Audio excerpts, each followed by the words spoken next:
across the country. All these are Motekun, they are state police in disguise. All these vigilantes. Lagos is telling you that they already have a state police.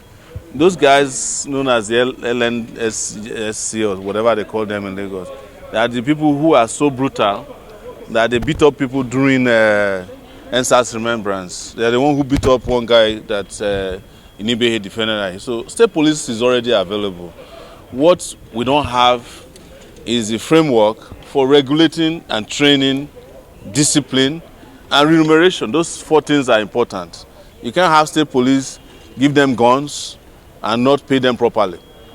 And these governors are, you know them, they are deadbeats. They don't like paying salaries.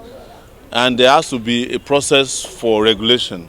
So that if somebody is a policeman working in the state, if it goes beyond his bound, there must be a federal police that can bring them to order. Or if they go rogue, there must be a federal that takes over that state police while we fix it. And to make sure that the governors do not use them to commit crime. Because even now, as we're speaking, governors are using the federal police to commit crime, because that's what most people are worried about with regards to state police. But I've always stated it that I do not mind if we have federal police, state police, local government police, town police, campus police. We need police everywhere. But we don't need a police state. That's where we have a problem. A police state is one in which the police is the most superior and does whatever it likes.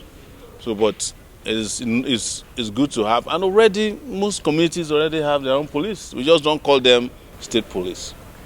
Okay, sir. This CP Kyari was discharged and acquitted of his non-declaration of assets case, and his 2 brothers were dismissed. And in court, the judge made a statement that he said Abba Kyari has represented Nigeria with bravery. So what do you...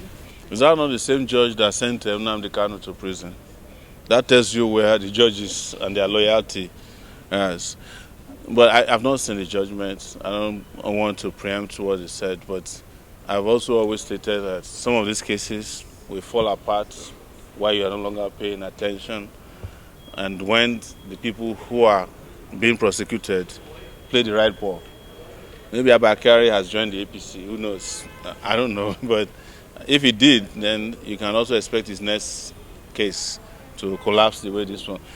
The truth is that the Nigerian system is so bad, even prosecutors can't do a clean job because they never present the real case, they don't have the competence, they don't have the capacity to prosecute. That is why most of the time, prosecution looks like persecution because they never have their skin in the game. So lastly, sir, I would like you to give That's us lastly on your side. On your side. So I'd like you to give us details about the issues surrounding these activists with the Minister of Interior, Tunji Ojo. No, I've stated it. I have a zero tolerance policy for any government official who is using the police, the army, DSS, or even vigilante to oppress anyone. And my position is stated clearly on Facebook yesterday. Tunji Ojo has no right to prosecute anybody who is asking to see his certificates. The only thing he can do is to present certificate and say, no, I'm qualified and I have not been engaging in any infraction. And I've made that very clear. It applies to Taraba governor, it applies to Borno governor, it applies to the governors who have a predisposition to use the police to oppress citizens. It applies to Egbetokun, David Mahi. So I have zero, and the most notorious one is the governor of Niger State, Bago, yes. Who, by the way, I know personally, but I told them, both the ones I know and don't know, that we have zero tolerance for oppression. Anybody who doesn't want to be scrutinized should have no business accepting, to be elected or appointed to office. If you don't want to be scrutinized, just stay in your kitchen. But even in your kitchen, people can scrutinize you if meat go missing inside the pot. So, yes. For El-Rufai, different cases have been coming up with El-Rufai lately. 5 officers were arrested in the case of alleged bribery at the airport. And also it was said that different tapping items were found in his residence. And what do you have to say about the unfolding of this case? The El-Rufai case should take you back to Abba Kyari. It should take you back to Emefiele. Whenever they want to do something that's esoteric, make you look like they are serious, they will arrest somebody and start, attributing all kinds of things to them. But in the real sense of it, they don't want to prosecute them.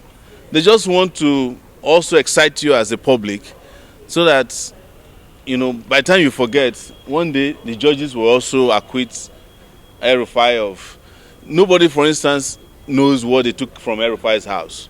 They said they found some gadgets there that are used in tapping phone. The wife said they only took away bank, what's that? Huh? Tokens, the token producers. That's what they said. So and then they said they found a BlackBerry inside El-Rufai's house. You don't know what they found.